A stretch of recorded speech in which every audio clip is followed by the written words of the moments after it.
बिस्मिल्लाहिर्रहमानिर्रहीम। शुरू अल्लाह के बबरकत नाम से जो बड़ा मेहरबान और नहायत रहम करने वाला है।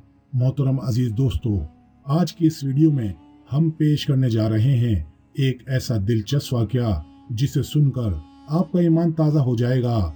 ये वाकया है बादशाह और शाही चावलों का। इस वाकये को मुकम्मल तौर पर समझने के लिए इस वीडियो को एंड तक ज़रूर देखें। मोहतरम नाजरीन, किसी मुल्क पर एक बादशाह हुकूमत करता था। वो अपनी रियाया पर हर दिल अजीज था। उसके मुल्क का हर शख्स उससे बहुत खुश था। उसका वजीर भी अच्छा था। बादशाह रोज सुबह अल्लाह का नाम लेकर उठता और अपनी आवाम की भलाई के कामों में लग जाता। जिंदगी यूं ही गुजर रही थी कि किसी दुश्मन मुल्क ने हमला कर दिया। बदकिस्मती से बादशाह को शिकस्त का सामना करना पड़ा और बादशाह को कैद में डाल दिया गया। आहिस्ता आहिस्ता हालात फिर से मामूल पर आने लगे। नया बादशाह अपनी रियाया का दिल जीतने में लग गया।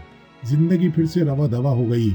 मगर यहाँ कैदी बादशाह शब रोज ये सोचने लगा और कहने लगा कि आखिर उससे ऐसी कौन सी गलती हो गई या कौन सा ऐसा गुनाह हुआ है जिसकी सजा उसे मिल रही है। बादशाह कैद खाने में भी अल्लाह का शुक्र अदा कर रहा था। उसका खाना भी वक्त पर पहुंच जाता, लेकिन जब दोपहर के खाने का वक्त होता तो उसको शाही चावलों की खुशबू आने लगती। वो सोचता कि शायद इसके लिए शाही खाना आने वाला है, मगर खाना आता उसके लिए वही कैदियों वाला। वो समझ नहीं पाता था कि आखिर ये खुशबू कहाँ से आती है। बादशाह को अब कैद में 8 माह होने को थे। एक दिन बादशाह को सुबह का खाना ना दिया गया और दोपहर का खाना भी उसके मुकर्रर वक्त पर ना पहुंचा। अब बादशाह को भूख सताने लगी कि अचानक उसको वही शाही चावलों की खुशबू आने लगी। उसने अपने कैद खाने में मौजूद खिड़की से आवाज लगाई, अगर कोई अल्लाह का बंदा उस तरफ है तो मुझको खाने को कुछ दे दो, मैं बहुत भूखा हूँ। कैद खाने के बाहर एक आदमी था। उसने कपड़े के अंदर कुछ खाना बांधकर खिड़की से अंदर फेंक दिया। जब बादशाह ने कपड़ा खोला तो उसको ताज्जुब हुआ कि ये वही शाही चावल हैं जिसकी खुशबू से रोज आती थी। बादशाह ने फौरन पूछा, आप कौन हो? दीवार के उस पार से आवाज आई, मैं एक फकीर हूँ, रोज भीख मांगने के लिए इस जगह पर बैठता हूँ।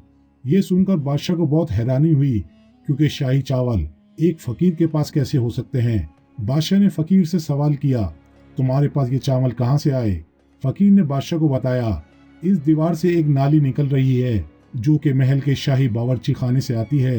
वो रोज सुबह यहाँ पर आता है और इस नाली के आगे कपड़ा बांध देता है, जिसकी वजह से बहकर आने वाला खाना और चावल इस कपड़े में रह जाते हैं और पानी आगे निकल जाता है।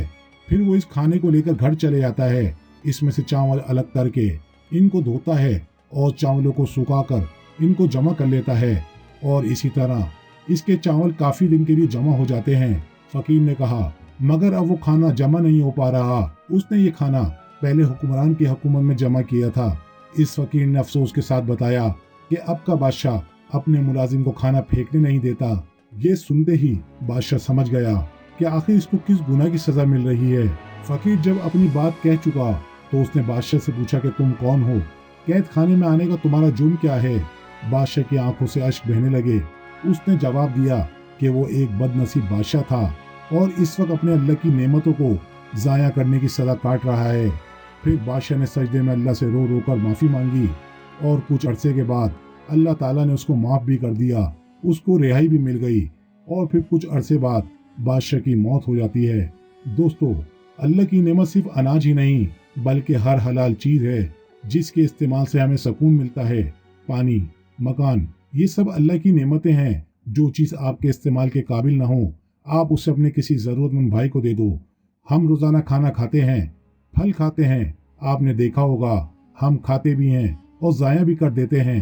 हज़रत आयशा रज़ी अल्लाह ताला अन्हा का इरशाद है कि अपने आप को इन गुनाहों से बचाओ जिनको तुम छोटा समझते हो, क्योंकि ये वही गुनाह है जो तुमको जहन्नुम के गड्ढे में फेंक देंगे। अल्लाह रब्बुल इज़्ज़त इनको समझने की और इस पर अमल करने की तौफीक अता फरमाए। आमीन सुम्मा आमीन। दोस्तों, वीडियो को ज़्यादा से ज़्यादा शेयर करें, क्योंकि अच्छी बात दूसरों तक पहुँचाना सदका जारिया है। जज़ाकल्लाह। जारिया है। जज़ाकल्लाह।